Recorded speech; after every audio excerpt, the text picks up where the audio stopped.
നിങ്ങളുടെ ഇഷ്ട പരമ്പരകൾ എക്സ്ക്ലൂസീവായി സൺ നെക്സ്റ്റ് ആപ്പിലൂടെ തികച്ചും ഫ്രീ ആയി ഇപ്പോഴേ ആപ്പ് ഡൗൺലോഡ് ചെയ്യൂ. കുറ്റവാളിയാണെന്ന് ഉറപ്പിച്ചിട്ടില്ല. നാളെ ഇവർ കുറ്റവാളി അല്ലെന്ന് തെളിയിക്കപ്പെട്ടാൽ ഇപ്പൊ ഇവിടെ പറഞ്ഞ അധമ വർത്തമാനങ്ങൾ തിരിച്ചെടുക്കാൻ പറ്റുമോ നിങ്ങൾക്ക്? ഞാനാ ഇവിടുത്തെ SHO. ഇവിടെ നടക്കുന്ന ഏത് അനിഷ്ട സംഭവത്തിനും ഞാനാ ഉത്തരം പറയേണ്ടത്.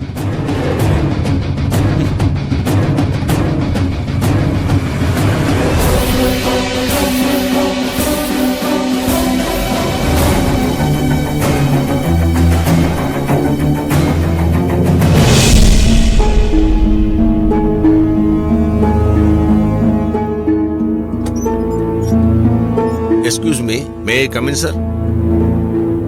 വരൂ.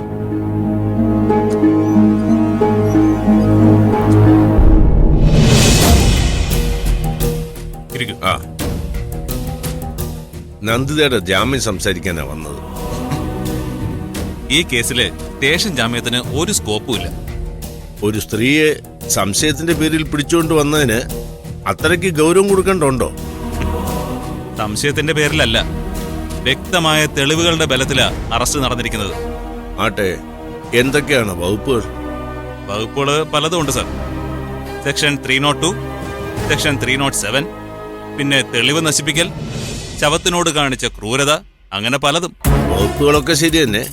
അത് തെളിയിക്കാൻ ശക്തവും യുക്തിഭദ്രവുമായ തെളിവുകൾ നിങ്ങൾക്ക് കിട്ടിയിരിക്കാൻ ഒരു സാധ്യതയുമില്ല. പ്രഥമ വിവര റിപ്പോർട്ടിൽ ഇത്രയും വകുപ്പുകളും കാര്യങ്ങളും ആ ചേർത്തിട്ടുള്ളത്. സാറ് പറഞ്ഞതുപോലെ യുക്തിഭദ്രമായ തെളിവുകൾ തെളിവെടുപ്പ് പൂർത്തിയാകുന്നതോടെ കിട്ടും. ഒട്ടും വൈകാതെ പൂർണ്ണമായ കുറ്റപത്രം സമർപ്പിക്കാൻ കഴിയുമെന്നാണ് പ്രതീക്ഷിക്കുന്നത്. അപ്പോ ഇവിടുന്ന് ഏതായാലും ജാമ്യം പ്രതീക്ഷിക്കണ്ട. സ്വാമിനാഥൻ സാറിനെ ഞാൻ നിയമം പഠിപ്പിക്കേണ്ട കാര്യമില്ലല്ലോ. അങ്ങനെയൊന്നുമില്ല. കുറെ നിയമങ്ങൾ നിങ്ങളിൽ നിന്നും പഠിക്കാനുണ്ട്. എപ്പോഴാ കോടതിയിൽ ഹാജരാക്കുന്നത്? ഉച്ചയ്ക്ക് മുമ്പ് ഹാജരാക്കും. ജാമ്യത്തിന് സാറിന് അവിടെ ശ്രമിക്കാം. 302 വകുപ്പ്. എന്നാലും ഞാനൊന്ന് ശ്രമിച്ചു നോക്കാം. നോക്കണം സാർ. എന്നാലും എനിക്ക് വലിയ പ്രതീക്ഷയൊന്നുമില്ല. പ്രതീക്ഷ വേണമല്ലോ, അല്ലെങ്കിൽ നമ്മളൊക്കെ എടുക്കുന്ന പ്രവൃത്തിക്ക് എന്താ ഫലം? ഞാനൊന്ന് പ്രതിയുമായിട്ട് സംസാരിക്കാം. ഓക്കെ.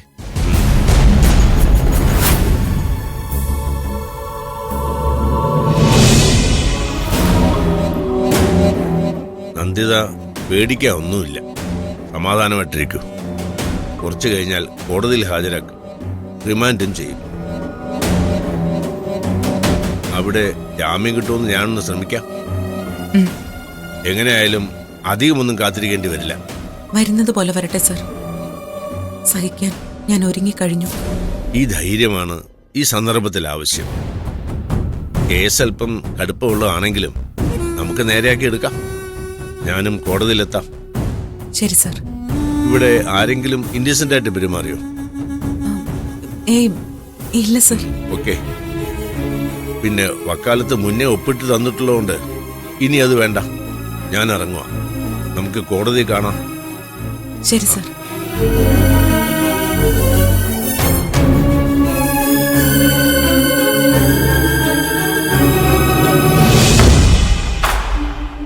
സാറെന്താ വരാൻ പറഞ്ഞത്? ആ CI ലീവ് ക്യാൻസൽ ചെയ്ത് തിരിച്ചെത്തിയത് വലിയ അടിയായി പോയി. അല്ലെങ്കിൽ ഈ അന്വേഷണത്തിന്റെ ഗ്രൗണ്ട് ഇൻവെസ്റ്റിഗേഷൻ ചുമതല എനിക്ക് തന്നെ വന്നേനെ. അതിനിപ്പോ എന്താ സാർ പ്രശ്നം? നന്ദിത സൂപ്പറായിട്ട് പെട്ടില്ലേ?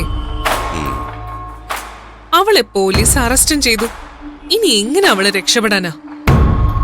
മാത്രമല്ല, അവള് സ്വയം സ്റ്റേഷനിൽ ചെന്ന് കുറ്റം സമ്മതിച്ച് സറണ്ടർ ആയ കേസല്ലേ? അതിലൊരു കുഴപ്പമുണ്ട് ദിയ. അവന് സ്റ്റേഷനിൽ കൊടുത്തിരിക്കുന്ന മൊഴി അവന് കുത്തി എന്ന് മാത്രമാണ്.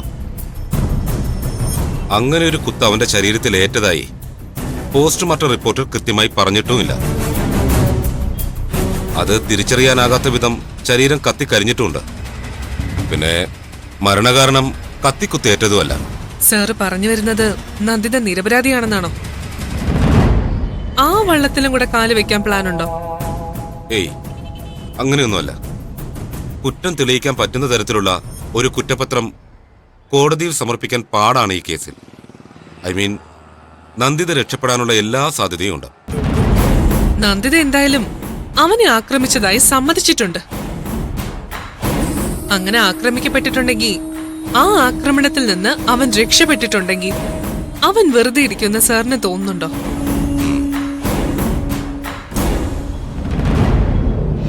അങ്ങനെ അവനൊരു പ്രത്യാക്രമണത്തിന് ശ്രമിച്ചു എന്നിരിക്കട്ടെ, നന്ദിത മറ്റാരുടെയെങ്കിലും സഹായത്തോടെ അവനെ കൊന്ന് കത്തിച്ചതാണെങ്കിലോ? കഥ അങ്ങനെ ആയിക്കൂടെ? കേൾക്കുമ്പോ ഒരു രസമൊക്കെ ഉണ്ട്, അങ്ങനെ ആകാം. പക്ഷേ അതിന് അന്വേഷണ ഉദ്യോഗസ്ഥൻ ഈ ഞാനായിരിക്കണം. എങ്കിലേ തെളിവുകൾ ഉണ്ടാക്കി ഈ പറഞ്ഞ കഥയ്ക്കൊരു സ്ട്രെങ്ത് ഉണ്ടാക്കാൻ പറ്റും. കോടതിക്ക് വേണ്ടത് കുക്കഡപ്പ് സ്റ്റോറീസ് അല്ല, സ്ട്രോങ് എവിഡൻസ് ആണ്. അതൊക്കെ എനിക്കറിയാം. പല കേസിലും അതൊക്കെ പോലീസ് നിർമ്മിച്ചെടുക്കാറുള്ളതാ. അത് ശരി തന്നെ. പക്ഷേ ആ CI എന്നെ കളത്തിലടിപ്പിക്കാൻ സാധ്യതയില്ല. അയാൾക്ക് എന്തെങ്കിലും കാശ് കൊടുത്ത് നമ്മുടെ പക്ഷത്താക്കിയാലോ? നോവേ, അയാൾ ഒന്നിനും വഴങ്ങുന്ന ടൈപ്പല്ല. അല്ലെങ്കിൽ ഞാൻ തന്നെ എന്തെങ്കിലും ഉടായ്പ കാണിച്ച് ഒരു ട്രാൻസ്ഫറിനുള്ള വകുപ്പെങ്കിലും ഉണ്ടാക്കി കൊടുത്തേനെ. പിന്നെ ഇനി എന്താ ഒരു വഴി? ഈ കൊലപാതകത്തിൽ സത്യത്തിൽ തനിക്ക് എന്തെങ്കിലും പങ്കുണ്ടോ? സാറിനെന്താ ഇപ്പൊ അങ്ങനെ ഒരു സംശയം? അല്ല, ഇത്രത്തോളം ഇൻട്രസ്റ്റ് ഇക്കാര്യത്തിൽ കാണിക്കുന്നത് കൊണ്ട് ചോദിച്ചതാ. നന്ദനെ എനിക്ക് പണ്ടേ ഇഷ്ടമായിരുന്നു, ഇപ്പോഴും ഇഷ്ട. അവനെ കിട്ടാത്തത് കൊണ്ട് ആ ഇഷ്ടത്തിന് ഇന്നും ഒരു കുറവ് സംഭവിച്ചിട്ടില്ല. എന്റെ എല്ലാ പ്രതീക്ഷയും തകർത്തത് അവളാ, ആ ശരണ്യ. അവൾക്കും അവളുടെ വേണ്ടപ്പെട്ടവർക്കും എന്ത് നാശം സംഭവിച്ചാലും അത് എനിക്ക് തരുന്ന സന്തോഷം ചെറുതല്ല. ശരണ്യ ഒന്ന് മനസ്സ് തുറന്ന് ചിരിക്കുന്നത് കണ്ടാല് എന്റെ ഒരാഴ്ചത്തെ ഉറക്കം നഷ്ടപ്പെടും. അപ്പോ അതിനുവേണ്ടി താൻ എന്തും ചെയ്യും അല്ലേ? ചെയ്യും സാറേ, അതിനു വേണ്ടി ഞാൻ എന്തും ചെയ്യും. ഇനിയൊരു പ്രശ്നമുണ്ട്.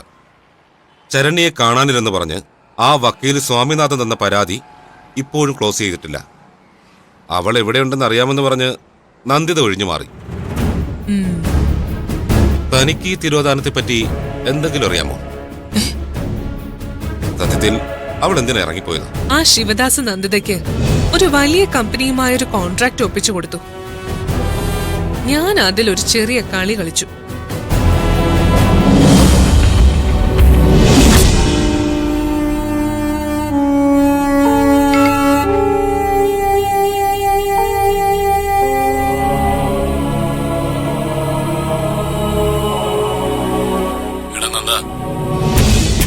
ഞാനിപ്പോ ഒരു ഗെറ്റ് ടുഗദറിൽ പങ്കെടുത്തോണ്ടിരിക്കുക. ഗംഭീര പരിപാടിയാണ് കേട്ടോ.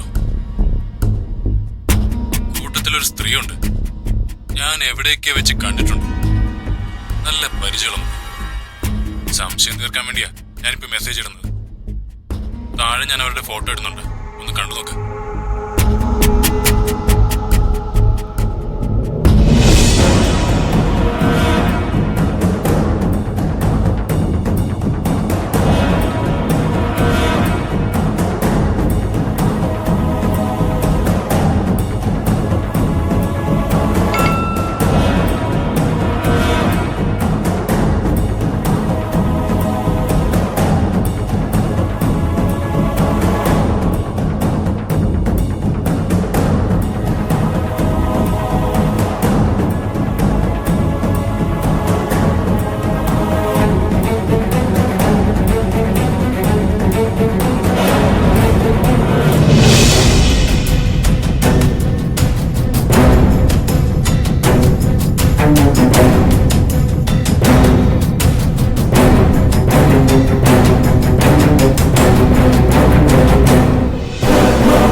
ഹലോ, എടാ നന്ദ, അയച്ച ഫോട്ടോസ് ഉണ്ടോ?